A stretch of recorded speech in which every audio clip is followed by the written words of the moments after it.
Judy, now that dinner's over, would you mind heading home?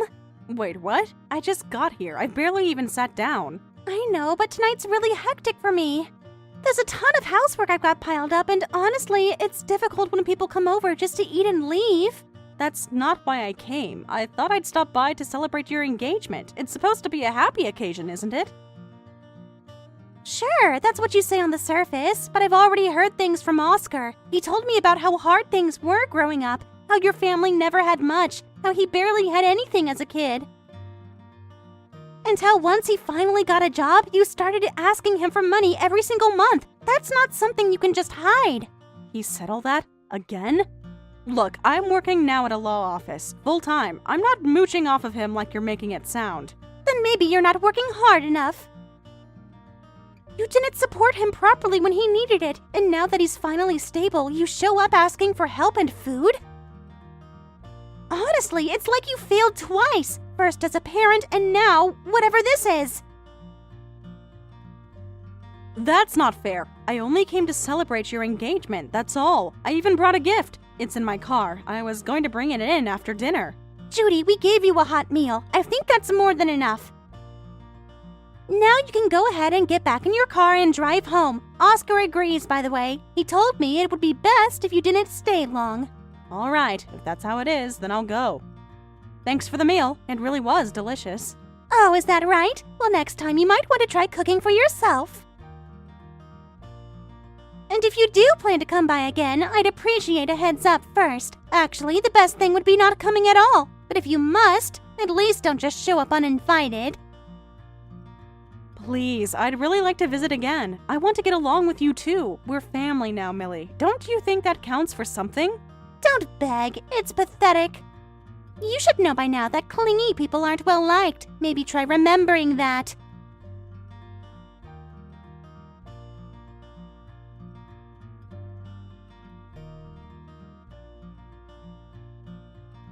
Hey, would you please stop ignoring my messages? I wouldn't have to keep texting you if you actually responded once in a while. Come on, Mom, can you stop messaging me over and over? We don't even live together anymore. You need to start respecting some boundaries. You ignore me constantly. That's why I keep reaching out. If you just talked to me properly, I wouldn't have to chase you down like this. Fine, I'm here now. What do you want? About earlier today, I told you ahead of time I'd be coming over to celebrate your engagement. You knew I was coming, so why did you and Millie treat me like I was some kind of freeloader?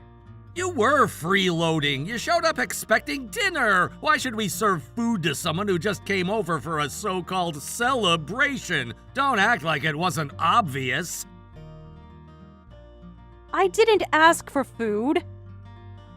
All I did was mention the curry smelled nice when I walked in the door. That's not begging, that's just being polite. Same difference. You always find some way to hint that you want something. It comes off as cheap, Mom. Even Millie picked up on it.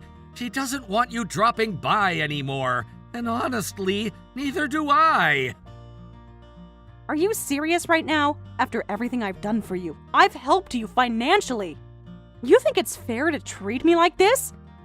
And I've told you before, parents helping their kids isn't some noble act. That's what being a parent is. If you're expecting a payout or some kind of gratitude parade, that's on you, not me. It's tacky, Mom, honestly. You told me you'd pay me back. You promised. Yeah, and I will, but not to you directly. I'll repay what you gave me by giving my own kid the life I never had. That's how it works, right? The next generation moves forward. It's not supposed to be some running tab between mother and son. That's not even the same thing, and you know it. I'm not talking about some abstract life lesson. I'm talking about actual dollars, real money I gave you when you were struggling. Wow, did you really just say that? What kind of parent throws debt in their kid's face like that? Look, this is exactly why I don't want you around anymore. Whenever I see you, all I can think about is how miserable it was growing up with nothing. You bring all that pain right back to the surface. Miserable? You're calling our home miserable? It was the truth, wasn't it? You and I both know we were poor as hell, and now Millie doesn't want that energy near our life, and honestly, neither do I, so just please stay away.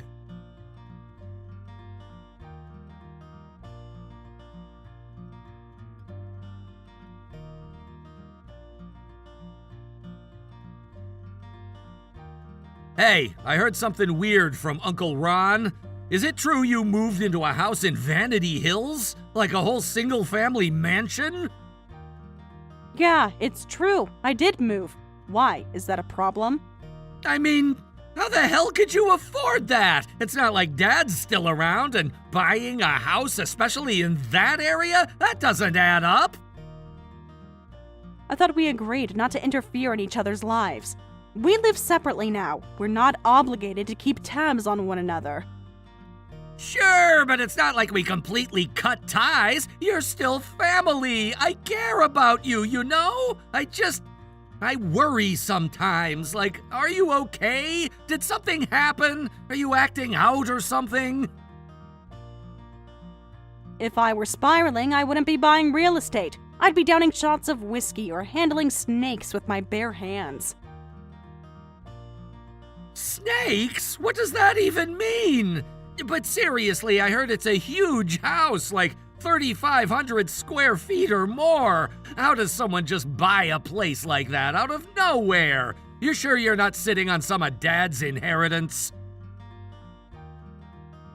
Oh my god, are we still on this again? I told you already, there is no inheritance. You know we weren't exactly rolling in money when your father was alive.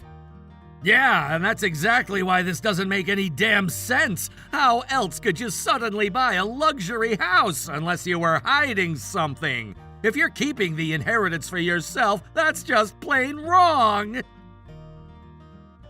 There was no inheritance. I paid for the house with my own savings. Work's been going really well. I've had a few successful years, and I decided it was time to invest in something stable. Don't screw with me. You expect me to believe this fairy tale about how you suddenly got rich all by yourself? Come on, just admit that the house is from Dad's money, isn't it? If that's the case, then as part of the family, I have a right to live there too. You want to live in my house? Yeah, why not? You said it's over 3,000 square feet, right? That's way more space than you need alone. Me and my wife have been thinking about starting a family, and honestly, our apartment is way too cramped. That place would be perfect for us. If you're okay with it, then I don't mind at all. Wait, really? You're serious? Awesome! In that case, we'll probably start planning our move next month. Sound good? Sure, I'll go ahead and mail you the paperwork. Just make sure you read everything carefully before you sign, okay?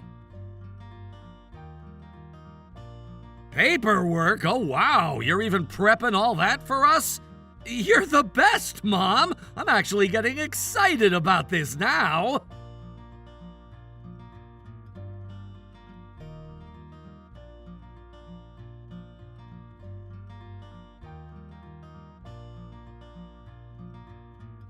Judy, so it's true, you bought a house in Vanity Hills, didn't you? Why didn't you say anything? You know, Oscar said the same thing just a little while ago. But I thought the whole point was that you two wanted space from me. Didn't you both make that very clear? Well, yeah, but I only ignored you because I thought you were still clinging to Oscar, trying to stay involved in his life. I had no idea you were actually rich enough to buy a house in Vanity Hills, of all places. I guess I completely misread the situation. My bad. Anyway, now that I know you're living in such a huge place, we'll be moving in too. Hope that's okay. Yes, Oscar mentioned that too. If you really want to come, go ahead. I'll let him handle the arrangements and paperwork, so you can take it up with him. Great! Looking forward to it. I'm honestly so excited now. We'll finally get to live in a real house, not some cramped little apartment. Thanks for being so generous about this, Judy.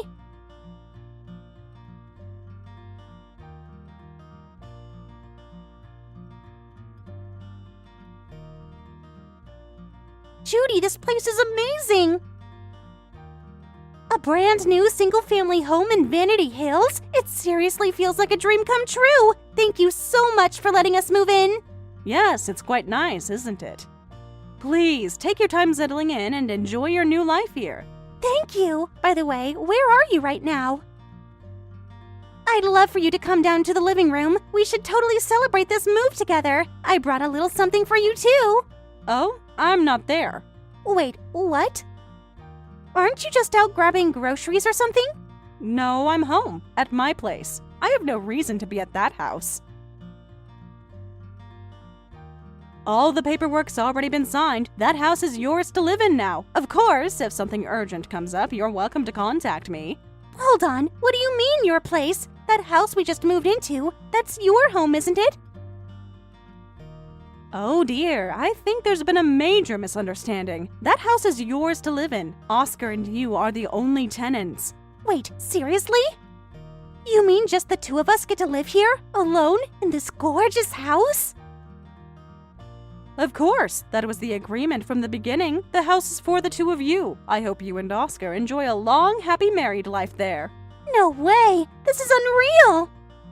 We get to live in a brand new house for free? This is the best wedding gift ever! I still can't believe it! Free? Who said anything about free? Huh? You're renting the house from me. You'll be expected to pay monthly rent. There's also an upfront cost, just like with any rental agreement. That should have been made very clear. Wait a minute. Rent? You're saying we're tenants? That we're renting your house? Yes, that's exactly what I'm saying. I own the house, and you two are leasing it. Why would I give away a newly built home for free? That makes no sense. Giving someone a free house is no different from giving someone free meals day after day. That's just enabling laziness. Okay, wow. I mean, I guess that makes sense in theory, but we never agreed to any of this. You never said it was going to cost anything. This feels like a total scam. Scam? Everything was spelled out clearly in the lease agreement. I told you twice to read through everything carefully before signing. Are you telling me you didn't read the documents at all? I skimmed it, maybe. It was a long document, and I assumed it was all standard stuff. But this? A monthly rent? Seriously? Then that's on you. Legally, the terms are binding. Now then, the rent is $12,000 per month. Please make sure it's paid on time every month. $12,000? Are you joking? That's outrageous! There's no way we can afford that! Then why did you sign a lease for a luxury home in one of the most expensive neighborhoods in the country? If you didn't have the financial means, you should have said so. Frankly, you signing that lease without the ability to pay, that's what I'd call dishonest. This is insane! You're insane! How could you do this to us? You set us up, pretended like you were giving us a wedding gift, and then slammed us with luxury rent prices out of nowhere! I didn't pretend anything. I offered a premium home, and you signed a legal agreement to rent it. Don't confuse generosity with charity. If you assumed you were getting a free mansion just for marrying my son, that's on you. Unbelievable! This is actually disgusting! Forget it! I'm texting Oscar right now. This whole thing is a joke, and I'm not playing along anymore.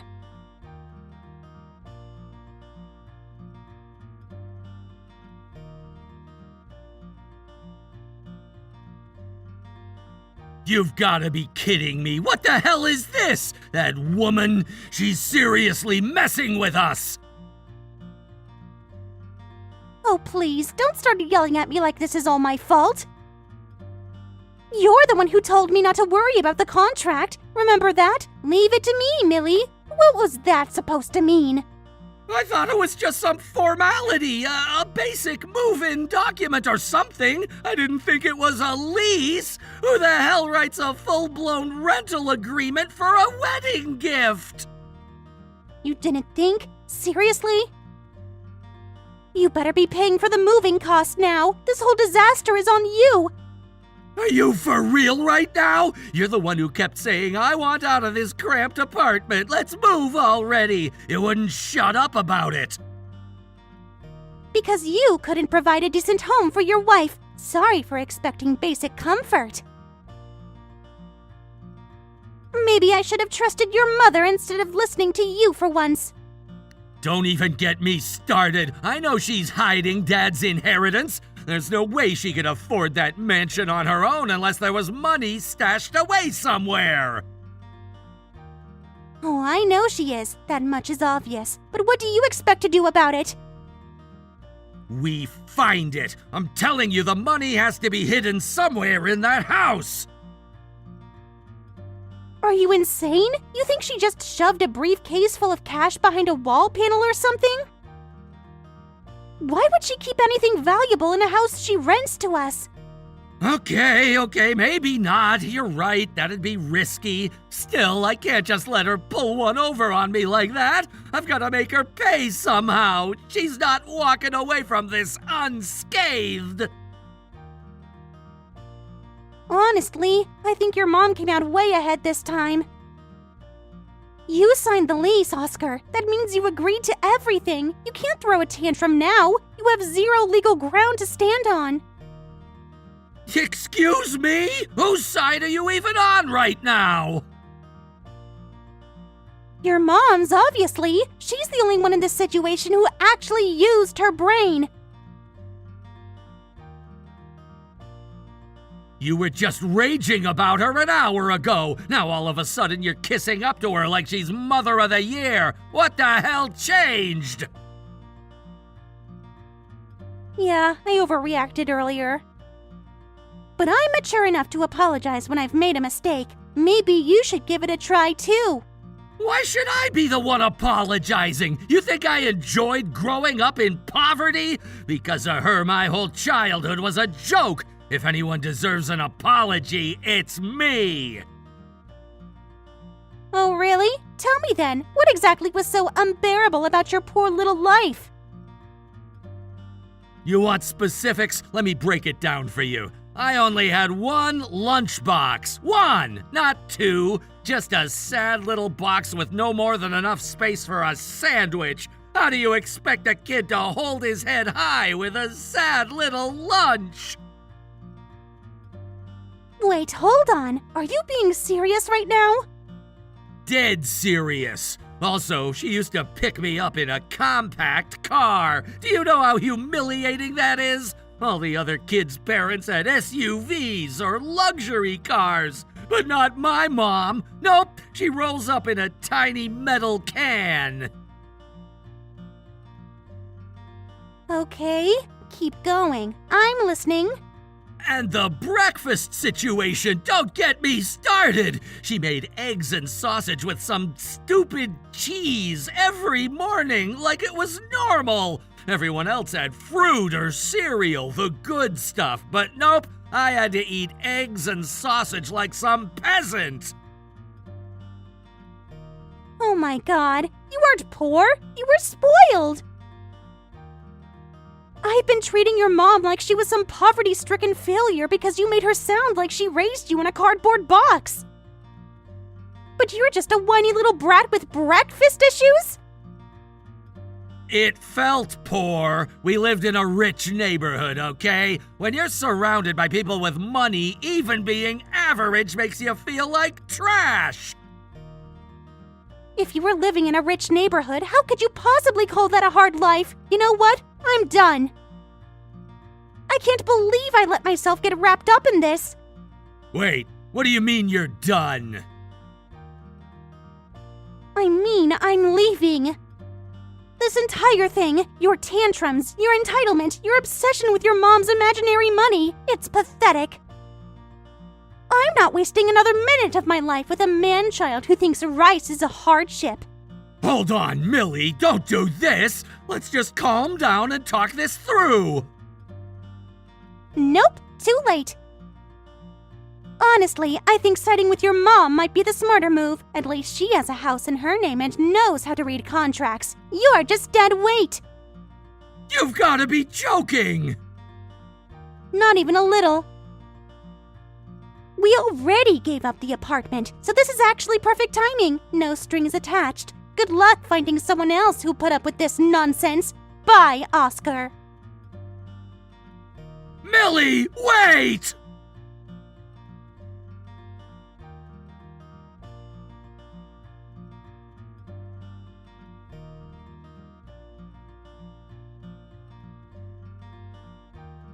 Hi, Judy. I just wanted to say I'm really sorry for earlier. I know I lost my temper and I acted out of line. I wasn't thinking straight. I just got a little overwhelmed, that's all. You don't have to explain. It's not the first time someone's lost their composure around me. Oscar and well, we've decided to divorce, and honestly, I think you deserve to know the truth. He lied to me about a lot of things, especially about you. Lied about me? Yeah. He used to go on and on about how you made his life miserable, that he grew up poor because of you. That he never had enough food, never had any comforts, never had a proper childhood. He made you sound like some selfish woman who ruined him financially. I see. I'm not surprised he said all that, but it's nice to hear someone finally figured it out. What really opened my eyes was when I found out what he meant by poverty. He was mad because he only had one lunchbox back in the day instead of two. Like, seriously? That's what he was holding on to all these years? Exactly. That's the kind of child Oscar was. I gave him a $10,000 allowance once, and he still pouted and asked why it wasn't $20,000. That's the kind of entitlement I was dealing with. Wow, I mean seriously, wow. That's just insane. Honestly, I'm relieved the marriage is over. I can't stand that kind of attitude. Spoiled people who blame everyone else for their own failures? I'm done with that. I agree with you on that, but you know what kind of people I dislike even more? Who? The ones who switch sides the moment the power dynamic changes. The ones who flatter whoever they think is in control. People who think manipulation is a substitute for character. Oh my god, yes! I hate that too! It's so obvious when people do that, it's embarrassing! Like, have some self-respect, right? Yes, exactly. So tell me, Millie, don't you feel embarrassed? Wait, what? I'm talking about you. 1 minute you're accusing me of hiding money and calling me controlling, and the next you're trying to cozy up to me because Oscar turned out to be a loser. You've done a complete 180. Doesn't that feel cheap to you? No, hold on. That's not what I'm doing. I realized you were right all along. You didn't deserve the way we treated you. Oh, so now I'm right. That's very convenient. Well then, I suppose we're done here. There's no longer a reason for us to keep talking. Wait, what? What do you mean, done? I apologized. I admitted I was wrong. Doesn't that count for something? Millie, let's not pretend. You were never interested in reconciling with me until Oscar left you, and now that you have nowhere to go, you suddenly want to play nice. Please, I didn't come crawling to you for pity. I just thought maybe we could live together. I mean, I'm no longer with Oscar, and I always did want to get to know you better. He was the one who told me not to get close to you. I hope you're not under the illusion that there's an inheritance waiting for you. What? No, that's not why I'm saying this. Wait, is there really no inheritance? Are you sure? That's the reaction I expected. Clearly, I hit a nerve. Okay, maybe I was curious if there was anything left behind, but I wasn't expecting anything, I swear. There's nothing. The money you're dreaming of doesn't exist. That house, I had it built with my own hands, figuratively speaking. I worked my way up for years to give Oscar a decent education, and now I'm just finally enjoying the payoff. Then let me help you. I'm unemployed right now, no income, no place to go. But I can help out around the house by cooking, cleaning, and doing errands. Please let me stay, just until I get back on my feet. No, thank you. Actually, I'll be needing something else from you instead. What do you mean? The lease you signed. Did you even read it? There's a termination clause. If you break the contract early, you owe $50,000 in penalties. $50,000? I don't even have $500 right now. How am I supposed to come up with that kind of money? Split it with Oscar. It's $25,000 each.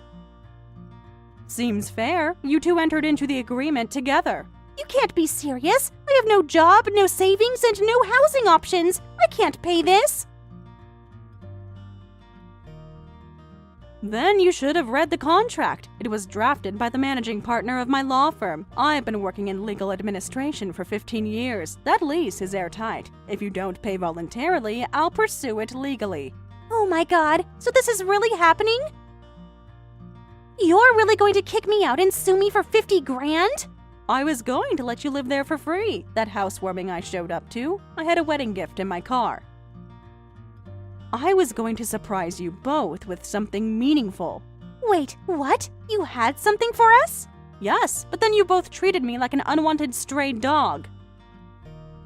So I kept it to myself. Surprises only work when they're welcomed. Please, I didn't know. Can I still see the gift? I really want to make this right. There's no surprise left. You already ruined it. Judy, please. I know I messed up, but just give me one more chance. Let me stay. Let me prove I'm not like him. Don't grovel. It's undignified. You were the one who told me that clingy people are annoying, weren't you? Yes. Then maybe it's time you took your own advice.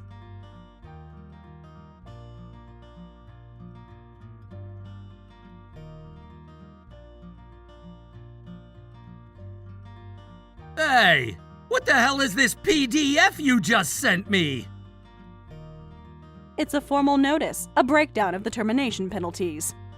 Millie's already been informed. You two signed the contract together, so you're both responsible. You will pay the cancellation fee. Mom, what happened to you? Seriously, is this how you treat your own son? Your family? I should be asking you that.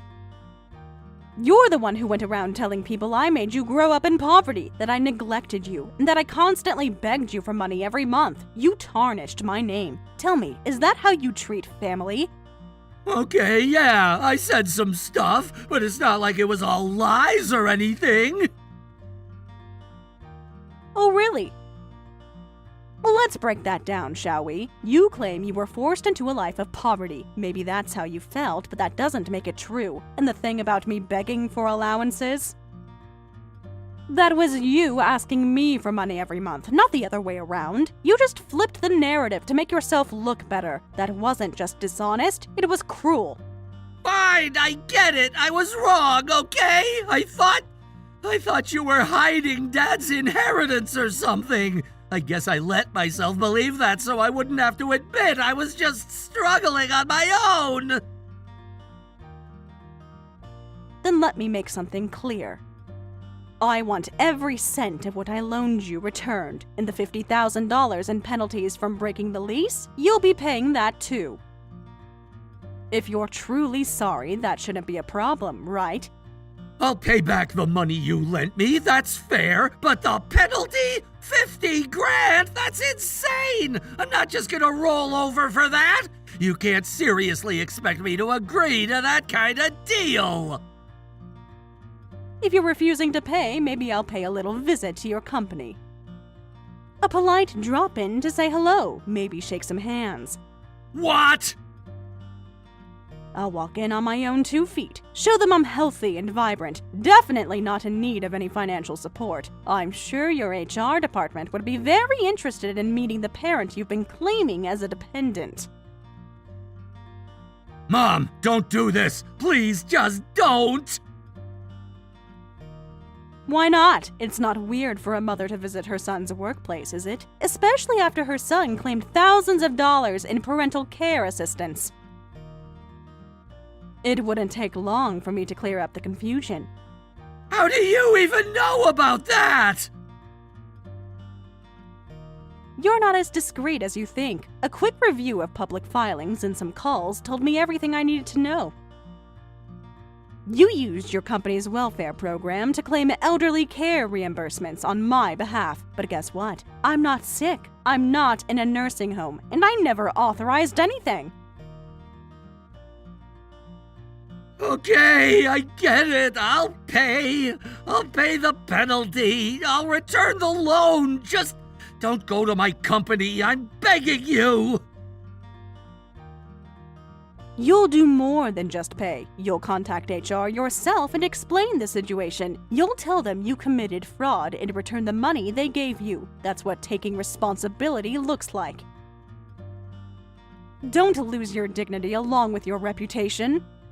Why are you doing this? Why go this far? We're family, aren't we? We're mother and son. Why are you trying to destroy me? Because we are family. Because you're my son. That's why I'm doing this. This isn't about revenge. It's about education. This is the final lesson I'll ever teach you. You told everyone that a parent should give and give without asking anything in return, right? Yeah, I did. Then here's me giving. I'm giving you a chance to face consequences. I'm giving you the opportunity to grow up, to become a man who can face what he's done without hiding behind excuses. You still think I'm cruel? Honestly, right now? Yeah! This feels like cruelty! Like you're more interested in proving a point than helping me!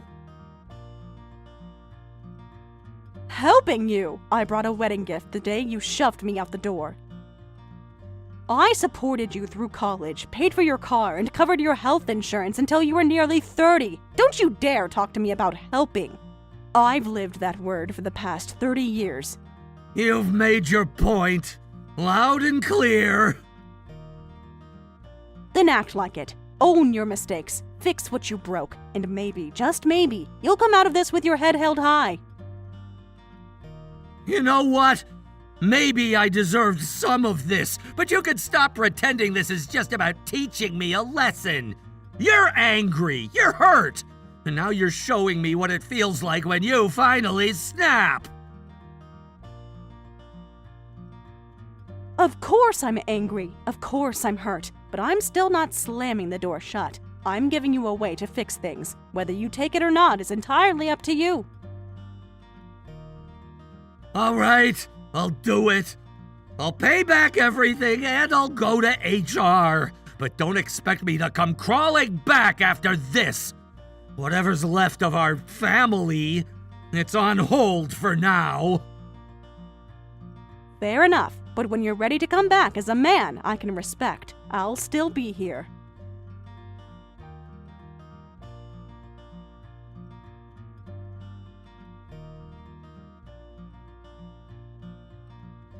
Oscar had promised me that he would confess everything to the company, but it seemed like that promise was nothing more than empty words. He kept putting it off, never following through. I couldn't wait any longer, so I ended up having to tell the company myself. I had hoped he would take responsibility, but it became clear that I couldn't rely on him to do the right thing. As a result, Oscar was not only fired from his job, but he was also ordered to repay the money he had stolen. The consequences of his actions were severe, and he had no choice but to face the repercussions. I had hoped that he would learn from this, but instead, it seemed like his life continued to spiral downward. To make matters worse, he was also abandoned by Millie, and now he's living on his own, struggling under the weight of his debt. He has no home and no support system, and I imagine he's finding it difficult to make it through each day. In a way, I suppose it's good for him. He's finally getting a taste of what it means to live in extreme poverty, something he never really understood before. Sometimes, the best lessons in life are the hardest ones to learn. Millie, on the other hand, wasn't exempt from the consequences of her actions. After everything that happened, she came crawling to me, hoping for my help, but I stood firm and rejected her. I couldn't help her, not after everything she had done. Instead, I continued to demand payment for the breach of contract she had caused. When I made it clear that I would involve lawyers in the court system, she seemed to realize the seriousness of the situation. It wasn't long before she caved in, agreed to pay the money, and took on the debt herself. But even with the money settled, Millie was far from a good place. She didn't have a job, and she didn't have a place to live. In many ways, her situation was no different from Oscar's. Both of them were now living without homes, burdened by the debt they had accumulated. It's hard to feel sorry for them, considering the choices they made, but I suppose it's a reminder of what can happen when you choose to live in deceit and selfishness. What really struck me, though, was how Millie had become the very thing she once despised. I remember Oscar saying she was vulgar and untrustworthy. and now it seemed that she had become exactly what he had warned me about. The desperation in her pleas for money was a stark contrast to the confident woman I once knew. It was painful to watch her transform into someone so different, but it also served as a cautionary tale. As for the house, I made the decision to rent it out to another family. It was no longer a home for me, and it didn't make sense to keep it empty. The rent provided me with some steady income, which helped supplement my work at the law office. I had to stay busy, especially with everything that had happened, but even with all the work I was doing, I found myself finding a sense of peace. The house was no longer a place filled with tension, regret, and bad memories. It had become a source of income, something that helped me move forward. I may have ended up alone, but I was far from lonely. My work was fulfilling, and I found solace in the friendships I formed with the family that moved into the house. We shared a mutual respect for one another, and I genuinely enjoyed spending time with them. They were a family who had their own struggles, but they were kind, hardworking, and grateful for what they had. I couldn't have asked for better tenants. They helped to bring a sense of balance back into my life. The house became a place of renewal, not just for the new family, but for me as well. It was a space where I could find peace and focus on my career. The weight of Oscar and Millie's betrayal had been heavy, but in time, I had learned to let it go. I focused on what was important, my work, my peace of mind, and the new opportunities that life was offering me. Looking back on everything, I realized just how much I had grown. I had become someone who was no longer swayed by the manipulation of others. I had learned to stand my ground, to hold people accountable, and to prioritize my own well-being. The years of stress, anger, and heartache had taught me invaluable lessons about resilience, independence, and self-worth. I knew that no matter what challenges life threw my way, I would be able to handle them with grace and strength. I may have been left alone, but in a way, that solitude had allowed me to discover who I really was. I no longer had to depend on having someone like my son in my life. I was stronger than I had ever been, and I was proud of what I had accomplished. Each day, I woke up with a sense of purpose, knowing that I was building a life for myself that was based on my own values and goals. It wasn't the life I had once envisioned, but it was a life I could embrace wholeheartedly. Thank you for watching and listening. We hope you enjoyed the video. Don't forget to like this video and subscribe. Also, feel free to leave a comment about what you thought of the story. We look forward to seeing you at the next story.